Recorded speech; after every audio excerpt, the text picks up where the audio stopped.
Hey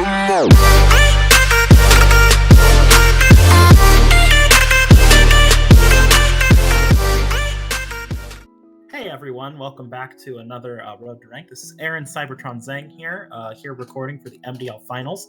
I have a guest on today, if you'd like to go ahead and announce yourself. Hey guys, this is Dan, aka A-Drive, and we're here with another Pokemon video.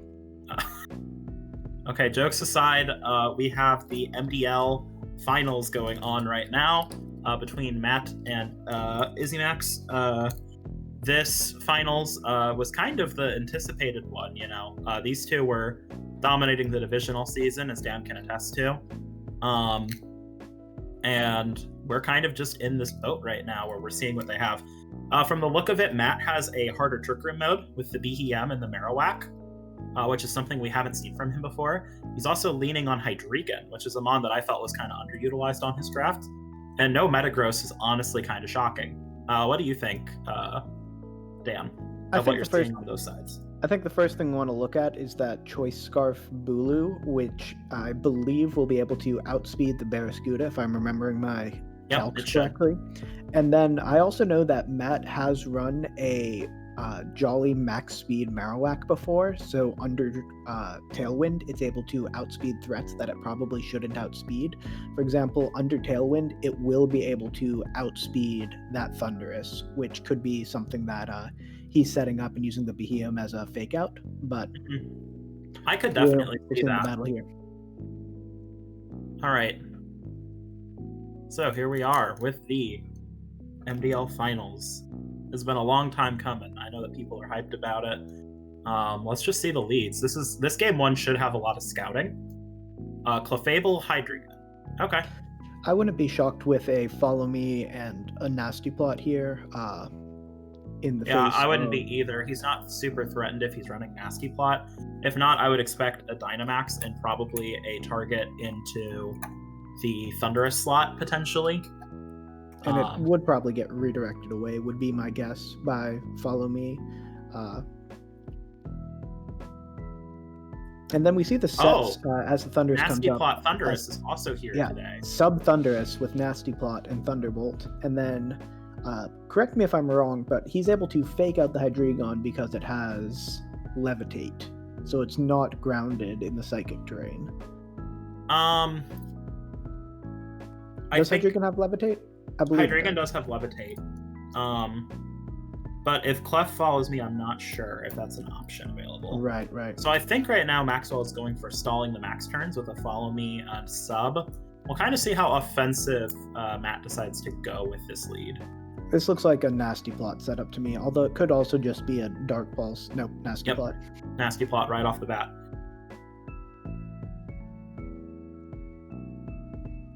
Oh, just a straight Dazzling Gleam. I like the play. I do too. Break the Sash on the Indeedee. Unfortunate.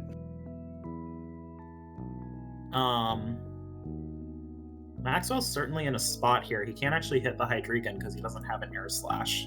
I feel like he's forced to Nasty Plot up, and without Air Slash or any sort of flying type move, he might just have to try to wait out this Hydreigon. I think that Matt is in a pretty commanding position at this point in time. Yeah, I do too. It was definitely a different lead than what we've seen from him all season.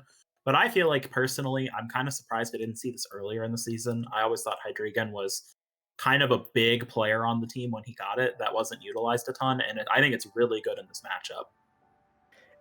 Especially if you look at the rest of Maxwell's team, he is really struggling for Fairy types and Fairy type attacking. Yeah. So that's why Hydreigon's going to be better here than in a lot of situations. We do see the Nasty Plot go up on the Thundurus. It would take a lot to be able to break through that Hydreigon, even to break through Clefable. He ran Hyper Voice to get around the sub. I'm not sure if it was to get around the sub, but that is a nice benefit of it. That is a very nice benefit. It also gives him spread to kind of get around the Indeedee. This is definitely a calculated lead on Matt's part.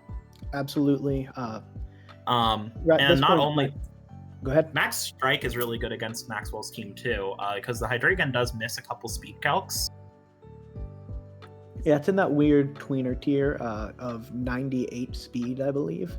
So I think it is one speed point faster than Urshifu, but it is Yes, slower it is. than a few other things that it needs. Yeah. He basically has to sack both of these and try to get as much damage into this Clefable as possible. Wow. And hope whatever he has in the back can clean up. That is a specially defensive Clef if I've ever seen one. Especially after a nasty plot. Yeah, this is tough. I'm not sure how he comes back from this with a Blastoise and an Urshifu. Still has one turn of Psychic Terrain left, so he can't fake out damage on the Hydreigon. Fake Out has the same speed tier as Follow Me, so if this Blastoise has some speed investment, it has the same priority as Follow Me. He could fake out the Hydreigon and then get an attack into the Clef, which will... The Skill Spike's really smart here, but I'm worried it's like too little too late almost. I wouldn't be shocked to see a Yawn come out here.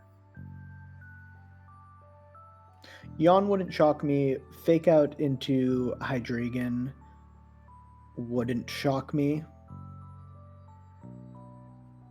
But I think he's in a bit of a rough spot here. Okay.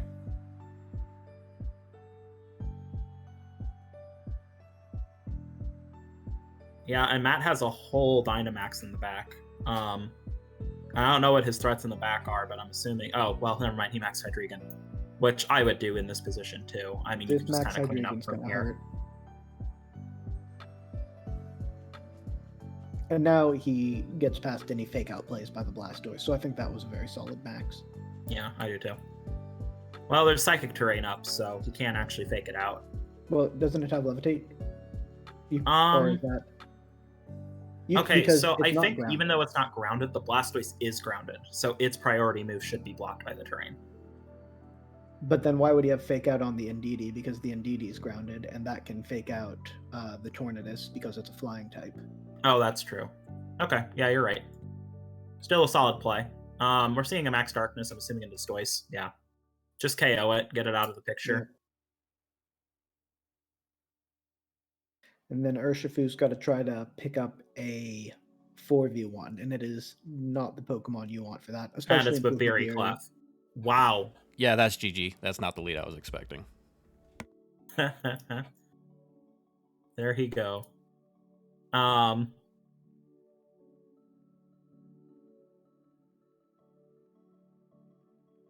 So we see kind of a bit of a fake out here by Matt. I think that bringing that Trick Room mode off the bat was a way for him to assure that he could...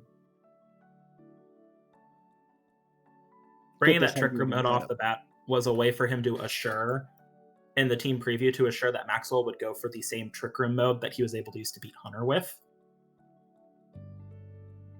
That's kind of how that read to me. Well, that hit like a truck. Yeah, so Maxwell definitely has a very scary game too. He does have some tools though that I think could potentially break through this. But I feel like Matt could just do the same lead, honestly.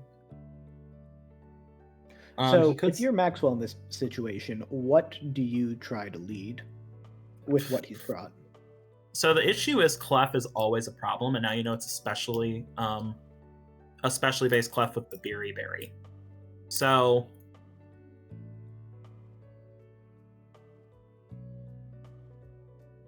I feel like I would go a more bulky route. Because there's that Scarf Bulu there. And I don't know if he was able to attack like Dazzling Gleam on it, but if he was, I would definitely be shooting for that. I do think that Bulu is a very interesting choice, but I can almost guarantee that Hydreigon's also going to have...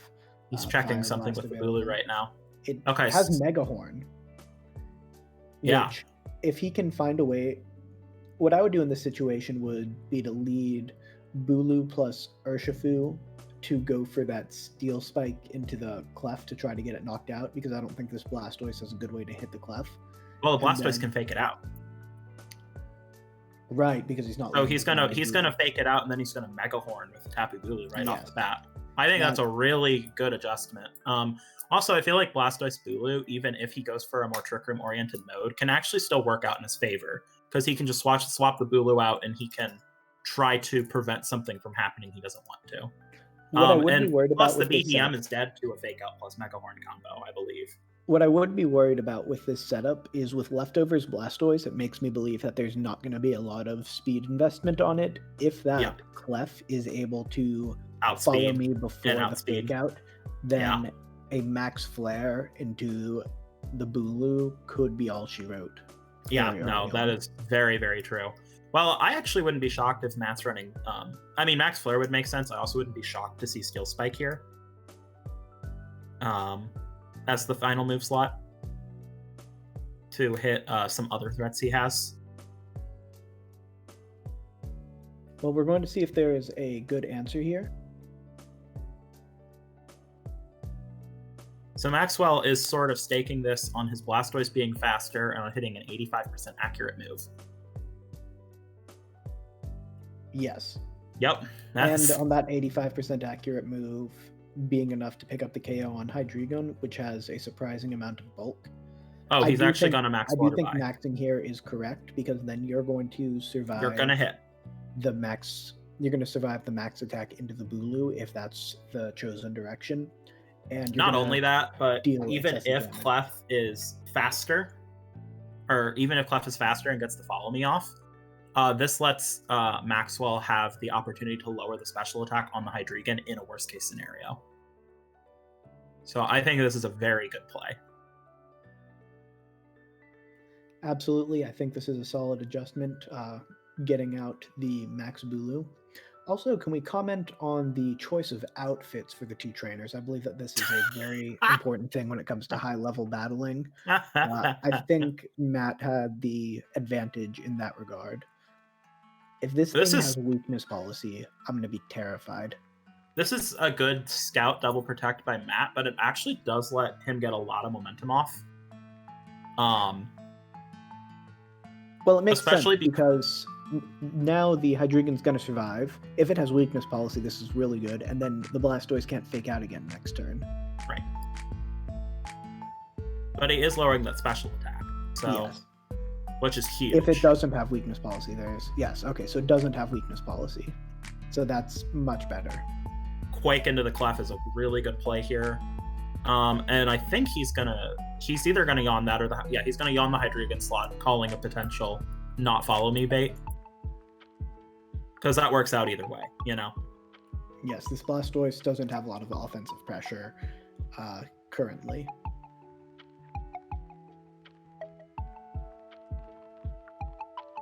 I think these are some really good adjustments by Maxwell, but I also got to commend Matt for calling a double protect turn one, because that's a risky play. Doing a double protect turn one like that, even though you're avoiding Fake Out, is quite risky. The other thing is, too, is that I don't think Matt's going to expect this Blue to be Scarf, so I feel like he might be confident in trying to stall Max here. And then once he's out of Dynamax, he might realize that things are not going to go super well for him. Okay, so he's going to target... He's going to probably target the Hydreigon with the Flutterby here, because I feel like in a worst-case scenario, he still is getting that... What? I mean, if the Clefairy stays in, it'll take the Hydreigon down to neutral, but the Hydreigon will get 1+1 attack off. Right. The Hydreigon's going to. I actually feel like that's a risk that's kind of worth it in this case. I'm not sure if he's going to go for it, though. If I was Matt, I would stay in with the Clefable, follow I would too. And redirect 2 attacks into it, and hopefully the Clefable would go down instead of falling asleep. In an ideal world. Right. Yeah. Just like that. Because I think he kind of called that, and he's nasty plotting again. Bold. However, the thing here is that he doesn't know that this is a Scarf Bulu. So this actually still works out in Maxwell's favor, I think. Because now that Clef is asleep, and assuming he gets the Mega Horn hit off, he's actually in really good shape. So this is a really good use of a Scarf Dynamax. That is not something that you see very often.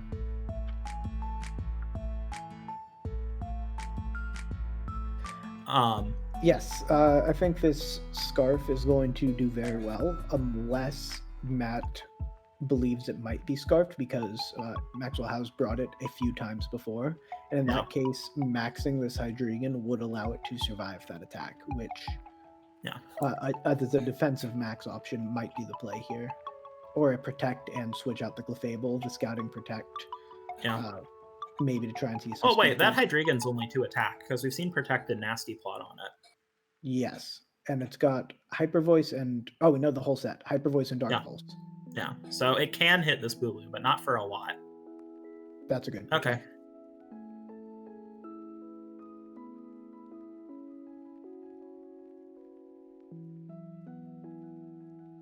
I think that was the correct play, but I still on both ends, but I'm not 100% sure on how it'll work out. Because that Hydreigon's not living a Mega Horn plus Ice Beam combo. No, and I see very little reason for Maxwell not to just do the same thing again. Maybe Scald the Clef this time, so it's in Scald range for the next hit.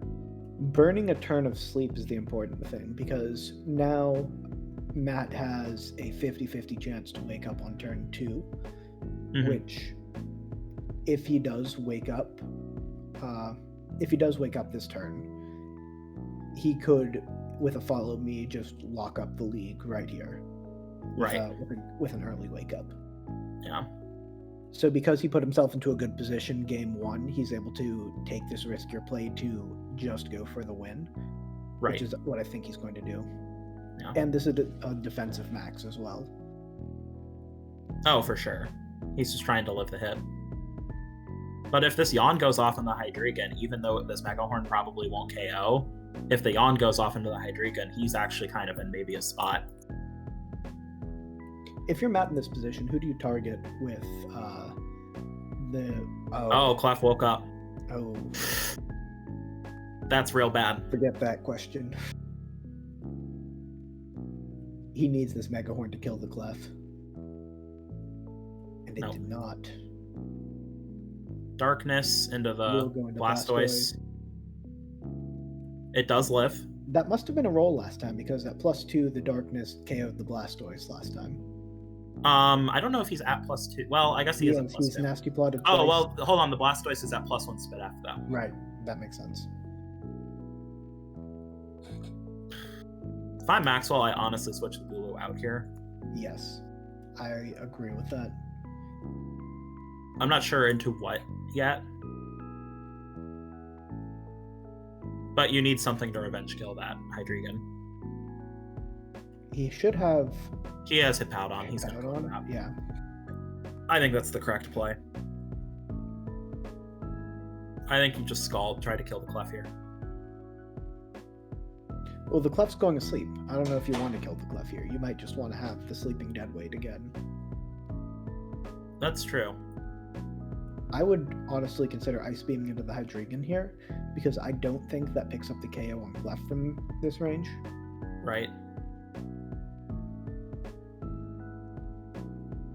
Although with Sand, it probably does. Oh, that's true.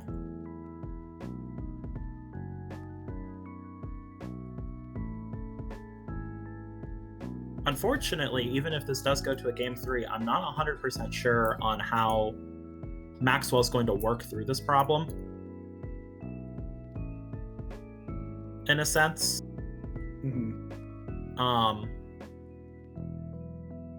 And to be completely honest, I'm likely by the second. Yeah, I don't think that Bulu picks up a KO from this range, so this Hydreigon's just going to be able to pick up 3 KOs. And then we don't even know what Matt's bringing in the back, and we don't have last game as a way to show us either. Yeah. What item do you think is on this Hydreigon? Choppel. That makes sense.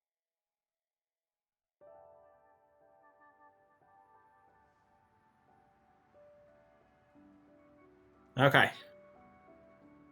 Moment he's got to get a crit here, basically. Unless my calcs are way off, because I mean, it is Tapu Bulu. This thing does have a massive attack stat. But Hydreigon's decently bulky.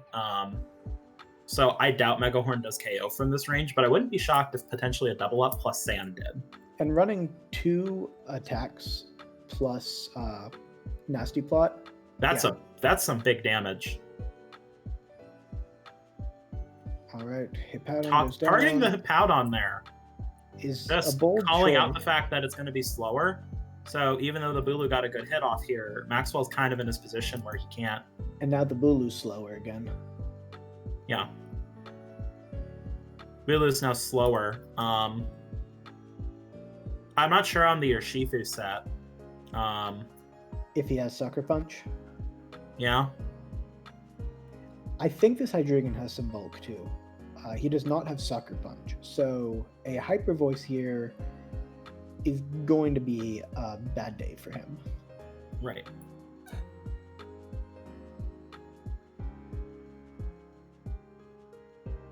And I'd anticipate this Hydreigon being max speed.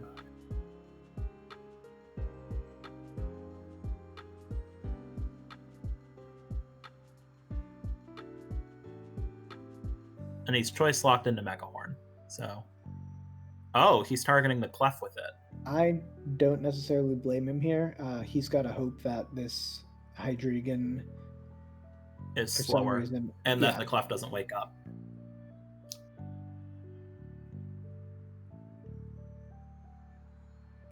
It protects itself. That's big, potentially. Yeah. I don't think that was necessarily the play. Because of that. Yeah.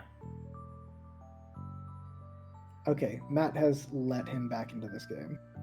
Yeah. For sure. Because that Mega Horn actually will KO Clef from this range. Even if it wakes up. Yeah, Mega Horn definitely KOs. So this Urshifu now gets a chance to kind of shine, potentially. So it's really just a question of what Matt actually has in the back, but truthfully, even still, this is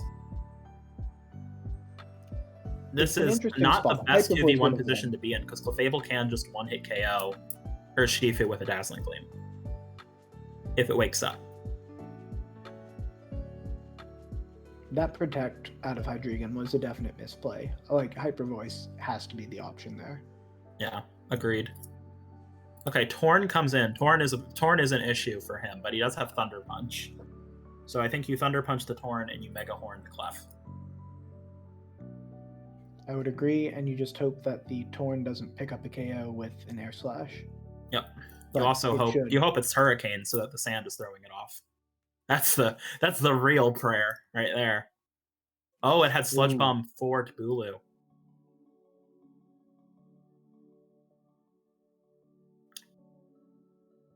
He needs this KO. And he gets it's Sash, but it KOs after Sand Chip. Yes. Okay. Maxwell's still not in a great spot. He needs this Urshifu to kill a Clef, and he somehow needs to get it. Or wait, no, will Clef go down to the Sandstorm here? No, because it's been healing with grassy terrain. With grassy terrain, okay. I think this is a nail biter right here. I think he needs the Clef to stay asleep one more turn and to KO whatever's next to it, unless whatever's next to it just can't touch Urshifu. Yeah. It's Barraskewda. That can touch Urshifu. That can touch Urshifu. It gets close combat. If I'm so Maxwell... He needs to Thunder Punch it, hope the Clef stays asleep, and then Iron Head the Clef. Yeah. This is the correct play. This is Clef's third turn. I lose. Clef okay, well. There.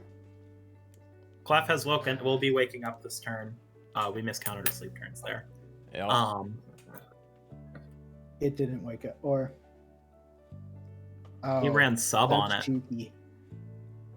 That's very cheeky. Wow. What so a in other news, set. Matt's only loss this season came to Musharna. Yep. Using Rock Tomb. GG. That is GG's. That was a really, really well prepped game by Matt. We're gonna go ahead and get him in here. Or you can go ahead and talk to me here real quick while we get him set up. Yeah. So, do you have any thoughts on that set? Hydreigon was one of the mons I wasn't expecting. I was honestly expecting Metagross. When I was talking to you, Ryan, before the recording, I said if one thing shows up, it's going to be a problem. And that was that one thing. With me having Urshifu, because honestly, the Scarf choice for me should have been Urshifu. because of the Hydreigon, but I wasn't expecting him to actually bring it because I do usually bring Scarf Urshifu. Oh. The Scarf Bulu did put in a lot of work, not as much as I was hoping. The Megahorn didn't do as much as I thought it would. He clearly does have some bulk in the Hydreigon. But, I mean, GG to him. Like, element of surprise. Can you guys hear me?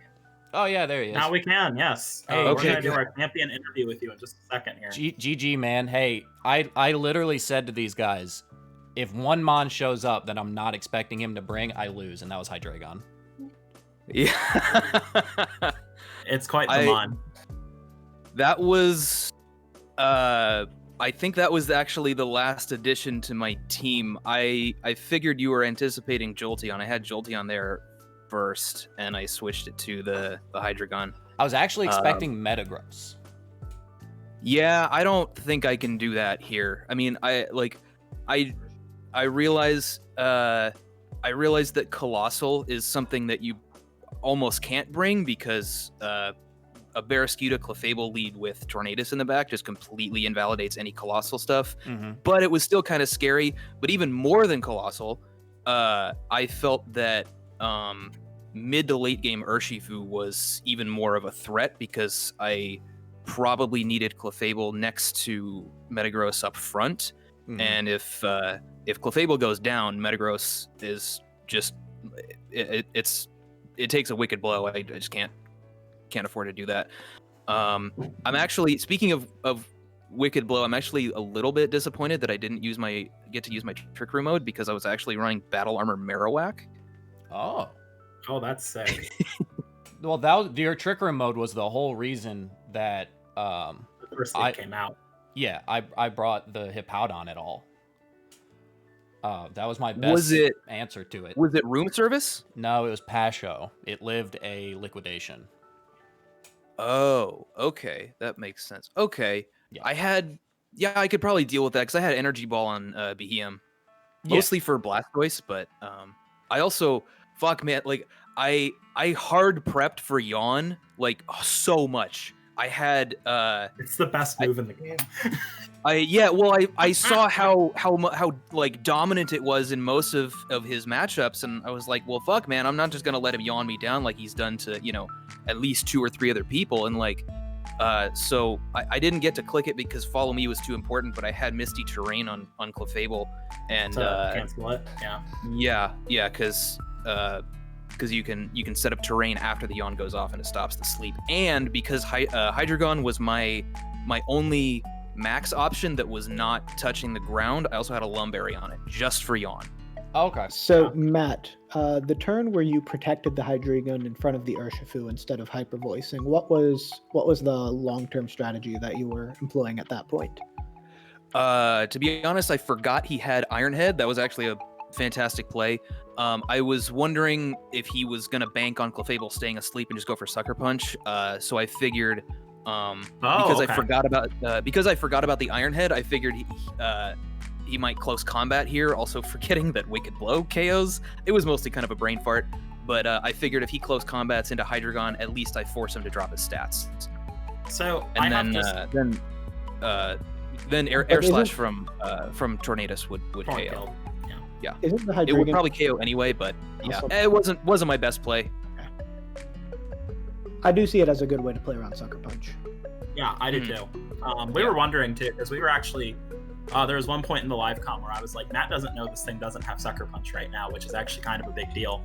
It didn't? No. You were saying that. I mean, yeah, I was wondering about that when I saw Iron Head and Thunder Punch. Yeah, so I guess close combat wicked blow. Yeah. Right. No protect, no Sucker Punch. That's crazy. Yep. So I have just some questions for you, Matt. First off, how does it feel?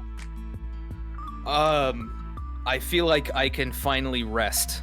I feel so relieved. Like I'm excited, but like it might be weird to say, but I almost feel more relieved than excited. Yeah, that makes sense. I've put in so much work this season. Like, I came into the season kind of feeling like I was gonna take it a little bit easier, because I was just generally busier and I was still playing in 2 leagues at once.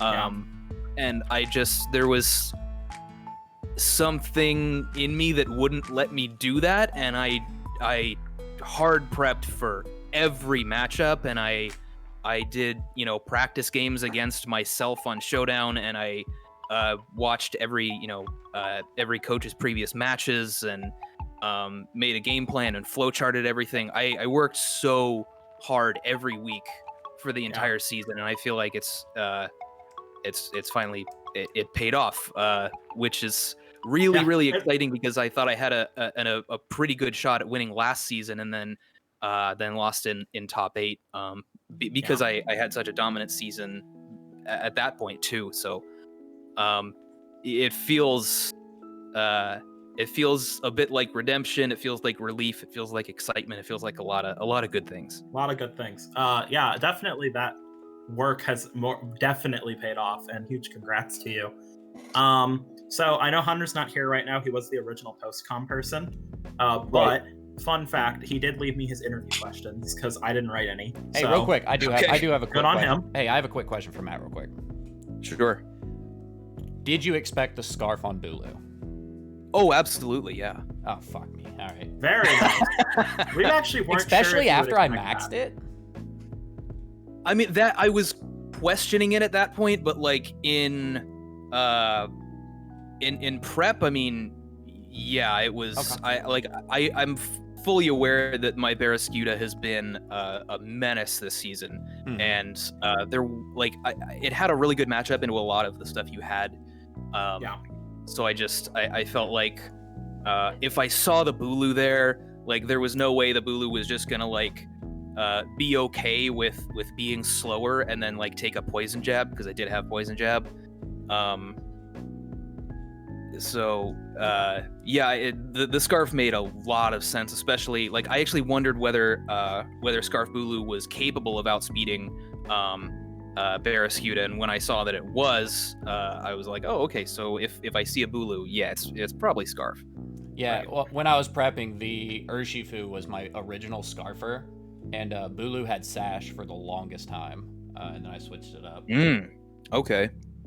That may have been more difficult for me. Yeah, looking back at it, for sure. The sub on Thunderous I thought was safe as hell, and then you revealed Hyper Voice, and I was like, well, fuck me. I was so excited to see Substitute for 2 different reasons. For one thing, I was running Hyper Voice. It was obviously between that and Hyper Beam, and I just didn't really feel like I needed the extra power from Hyper Beam. So I liked having spread damage once my max was over. So once I saw the sub, I was like, oh, holy shit, I'm +2 and this goes through sub. That's amazing. Mm-hmm. And then the Substitute also let me know that you were not Defiant, which was something that Hydreigon was gonna have trouble with against a Thunderous lead, given that both of its max attacks drop your stats. Mm-hmm. I was kind of relying on being able to one shot with a max darkness after you took Life Orb chip. But right. The sub, I figured I've seen you use Prankster sub on Thunderous before, so I figured that probably meant it was Prankster. And also you basically always want to max your Thunderous if it's Defiant. Mm-hmm. And I figured you're probably not going to want to max if you're sitting behind a Substitute, because your Substitute just disappears. Right. So I figured it was. I was really excited to see that you were not physical, especially also, given the lead that I had. Turn 1, I was so close to clicking Fake Out on the Hydreigon with NDD. Yeah, well, you actually have been able to do that with the Psychic Terrain being up. Dan and I couldn't remember. Yes. I said yes. Okay, because it was flying. Okay. Yeah, cool. You can. I had considered that. There was a time when I was considering running Iron Ball Tornadus as a lead just to just to not get faked out. That would have been so funny. I would have lost my mind. I mean, you got Prankster Tailwind anyway, so it doesn't matter that you're slower. You're still gonna get it off. But it was just an idea. I didn't really have a game plan with that. But yeah, I figured the max might have scared you off enough from not clicking Fake Out, so it was a little bit of a gamble, and I also thought if you're faking out the Hydreigon, you're probably not going to want to go for a fighting move because you should be expecting follow me, right? Yep. So yeah, it was something I considered, but it was worth the gamble. Okay. All right, go ahead, Ryan. So one of the interview questions we have is just in general. So starting off the season, you weren't super confident in your draft. You felt like good about it, but not great. Is there anything in particular that really helped you feel like the draft got better or gave you that additional confidence? Yeah, I mean, really, it just came down to transactions and experience. Transactions were really big because my draft was not really offensive enough. At first, I drafted the Milotic, and it just couldn't do what I wanted that slot to do. I mostly drafted it because I really wanted my Firewater Grasscore to be Serena, Entei, and Inteleon, and then Dark King picked Inteleon like 2 or 3 picks before it came back to me, and I figured my team was a little too physical anyway, so Barraskewda wasn't really on my radar at the time.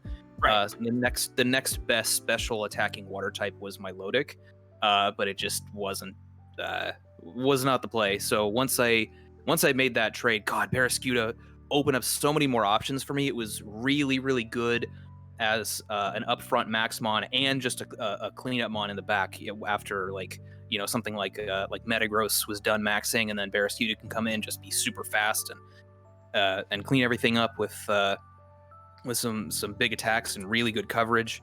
God, it has such amazing coverage. Right.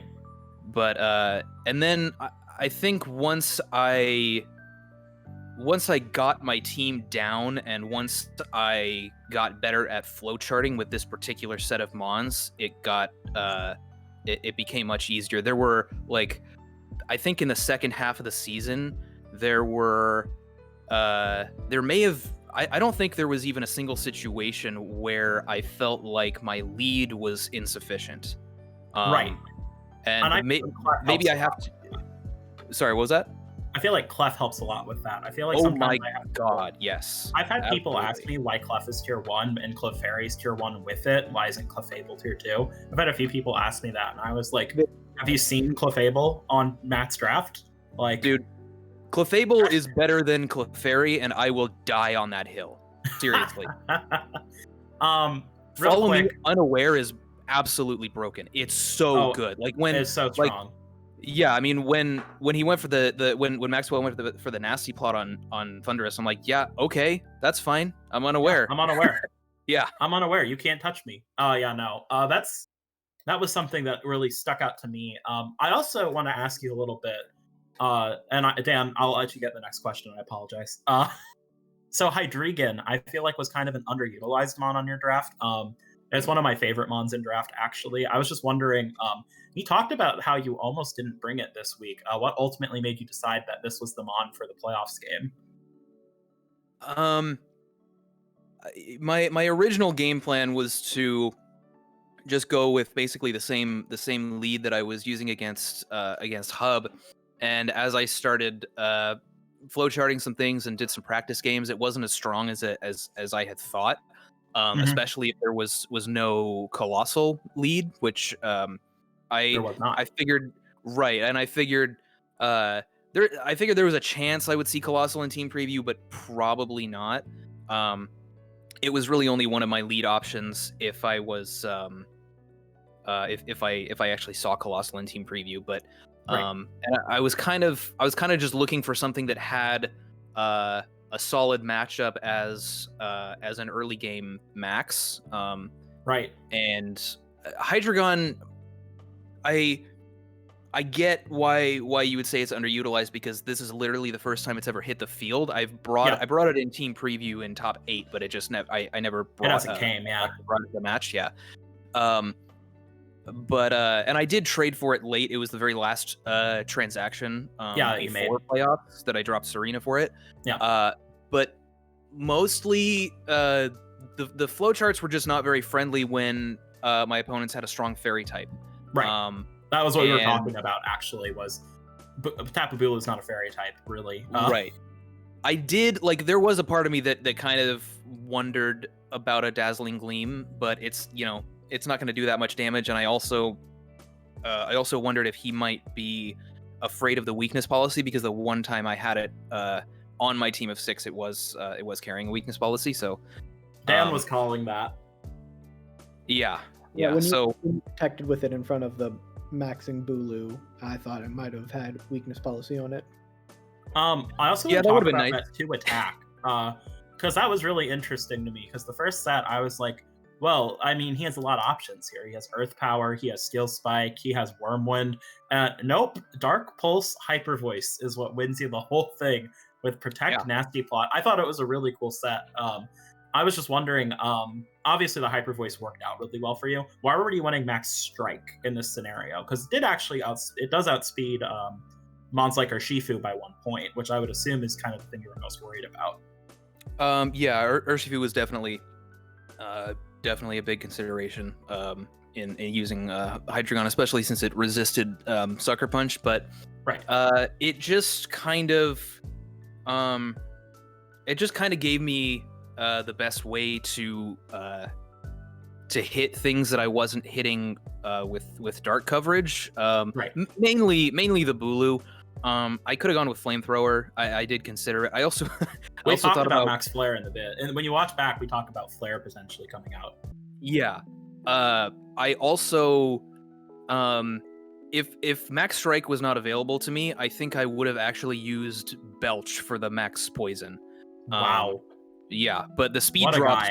The speed drops were actually pretty important, especially against a Scarf Bulu, and I think against also against a potential Shell Smash Blastoise. Yeah, that makes a lot of sense. What do you got, Dan? Yeah, I was going to ask. I was assuming that Hydreigon was running a decent amount of bulk on it. Am I correct in that assumption? Just looking at the damages that was coming in, it was not. I had no bulk. No, Hydreigon's that bulky. People don't understand, Matt. I'm telling you, Hydreigon eats hits. It's got really good defenses. I knew it was max speed, max special attack. Yeah. And then was the Clefable max Spadef, or did you have some defense investment as well? I had a mix of both. I also had a little bit of special attack investment just to knock out a bulky Urshifu. But it was a mix of both. I did some calcs on both the physical and special side. So yeah, here's the thing. I forgot unawares the thing in the vid. So when I see the Thunderbolt do that much, I was like, oh, he's max Spadef. Holy crap. But that makes sense. Yep. And I'm going to reveal some tech of yours from week 1 that you asked me not to reveal, but now that the season's over, I feel okay with it. Were you considering max speed Marowak to outspeed the Thundurus and hit it with a max Rockfall if you tailwinded? In the very beginning of my prep, it's something I thought about. I don't think it's I think people know now that I've been running fast Marowak. I used it. I definitely used it against you in week 1, and then I used it against Hub in both of our matches. But it's something I sort of considered because with my team, I do really enjoy the Tailwind mode with Tornadus. And if Marowak is able to outspeed stuff, it's so good with Tailwind. But I thought that the Trick Room mode just looked a little bit better here, barring some kind of like room service shenanigans. If it weren't for that, my Marowak and BHM are underspeeding everything except for Colossal, and I don't really mind if Colossal's there, because Marowak takes care of it pretty well, even if Colossal's moving first in Trick Room. So it's something I considered, but the hard Trick Room mode was it was just stronger. It made my team of 6 a little bit more versatile, gave me more options. By the way, I expected it as well. Thundurus was max HP, max speed with a Charty Berry. Oh, okay. I was expecting Yachi Berry, which is if I had known that, I probably would have put Ice Fang on Barraskewda. Yeah, that's a good tech. I like that. Yeah, no, there's a lot of good techs here, but ultimately, I just think you came out swinging with just a very solid game plan. Yeah. And you kind of showed off, I feel like, one of the strengths of your draft as the season went on, which was that your team was you had a team that was unique this season, and that to me it felt like you had the team that most allowed for a flowchart play style. Some teams had trouble having a flowchart kind of consistently in the same way you did. And being able to utilize that, I think, was really your biggest strength this season, and actually the biggest strength of your draft, especially as you made those transactions and kind of opened up a lot of it. Yeah, I think you're absolutely right about that, and I didn't even realize how flowcharty it was at first. Right, and I actually thought that would be a weakness of the team, because back when I was looking at it, I was kind of like, I mean, I like the Mons here, but to me it seems like you're always going to be doing the same mode, essentially. You know, you're going to go through that flowchart, and if you can find someone who can disrupt it, that'll be a thing. But as you opened up more dimensions to the team, it became way harder to predict that flowchart and much more difficult to kind of just stop the train from coming, you know? Yeah, I also I'm pretty good at finding extra options to make my team a little bit less one-dimensional, and a little bit less predictable. You're an experienced player. I knew that would be the case, but I think this might not be true with every team that lends itself to flowcharting, but I felt that in a draft format, being able to flowchart is it's even stronger than it is in regular VGC, and I felt that not every draft is going to be able to do that as well. I wonder how well I'm going to be able to do that in the future, but it was just really strong, combined with my ability to prep for a particular set of 11 mods. Right. What would you say was your team MVP this year? Oh God. I mean, the top three are. Oh God, I asked for one, not three. You did, Jesus, Put man. Him down. Put him down. Probably Clefable. I'd agree. It just like the other Pokemon that I was rattling around in my head were obviously the other tier ones, Metagross and Tornadus. Like Tornadus is just so good at you just click the Tailwind button and you win. And then Metagross is like, it's even when you know what it's going to do, it's just so hard to stop as a max option. It's so strong. There's not a whole lot of counterplay to clear body stuff, especially in a Dynamax format. And then the other one I was thinking about was Barraskewda, because it just, it ended up being just such a menace. And there were the ways that I was using it in each matchup, there were very few people that were actually able to deal with it. But Clefable just...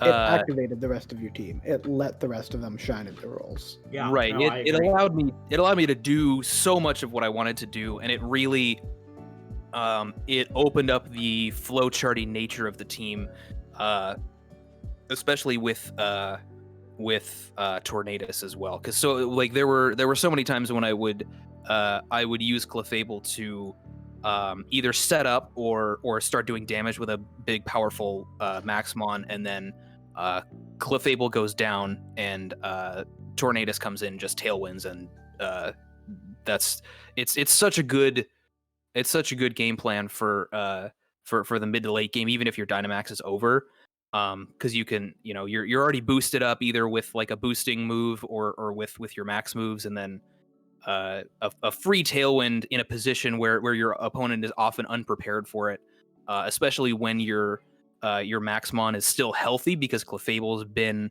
redirecting next to it. God, it's just so powerful. Well, by the way, real quick, hang on. My last question. Go ahead. Matt, if you remember back to when we were drafting, Clefable was actually my choice until you picked it up and forced me to pick Indeedee. Yeah, I mean, I think in most situations, if we had swapped those two in most situations, I would probably be able to do just as well next to Indeedee. In fact, sometimes better. It actually helps the flowchart quite a bit because you can't get faked out. Right. Well, Ndidi actually low-key hurt my team because of Fake Out and Sucker Punch. And sometimes my prankster stuff. And I did not want Ndidi at the beginning of the draft, but kind of got stuck with it. Mm-hmm. Yeah, I mean, there's a good reason I picked Clefable over Ndidi. With it I think is probably the better option on both of our teams. So, but there's Ndidi is like so incredibly strong in ways that Clefable isn't. So I don't think that means that Clefable's just better than Ndidi. I think overall, if I had to say which one is more generally better, I'd actually pick Ndidi. But yeah, Clefable I think for both of our drafts would work better. Would fit better. I would have considered Ndidi without Psychic Surge a couple times. Yeah, it's viable in specific matchups. Yeah, I've brought it a couple times. It's cool when you do. I don't have any more questions. I don't know if Dan has anything else he'd like to ask. Nope, that wraps it up for me. I was dragged in about 10 minutes before the match started, so I didn't prep. Matt, you got anything for me then before we close out? I might when my brain doesn't feel like mush. Every time I have an intense matchup, which is inevitable, if it's you and me in finals, that's gonna happen. Yeah. I like looking back on the match. It's a little bit of a blur now. I could probably remember specifics if I thought about it, but right. Yeah, well, I would like to say for the people watching this part, I did get 4-0'd in game 1, but that is not an indicator of how this match actually played out. No, I don't think so at all. No, that Hydreigon really just caught me off guard. And I'll have to watch back to see what these two inevitably say. But as soon as I seen the Hydreigon, I was like, well, son of a bitch, I just kind of lose here. Because I didn't lead the Bulu, which was both my Barraskewda and my Hydreigon counter. Hey, you did that to me with Frostmoth, so, you know. Yeah, I did. But no, it is fitting that me and you, the last time we played was week 2 of season 1. Yeah.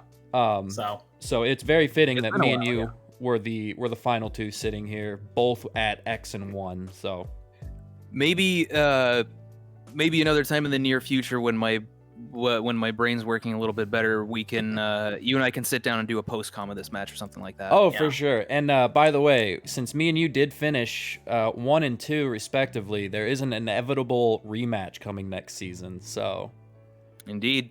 There is.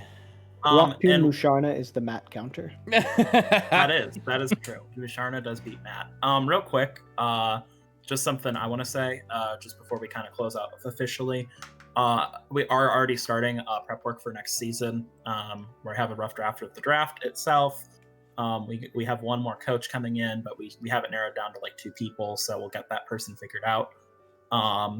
And I wouldn't be shocked if we do kind of a final video, maybe not this weekend, but at some point in the near future, just to kind of wrap things up, talk about next season, that sort of thing. For sure. Just so people in the league know. Yep. Any last words from everybody? I'm good. I'll be all. Peace out, y'all. Thanks for having me calm. Yep. Dan, and thank you so much to Dan for coming on at the last second. Absolutely. All right, GG, Matt. Thanks, guys, for watching the MDL Season 2, and I look forward to Season 3, so peace.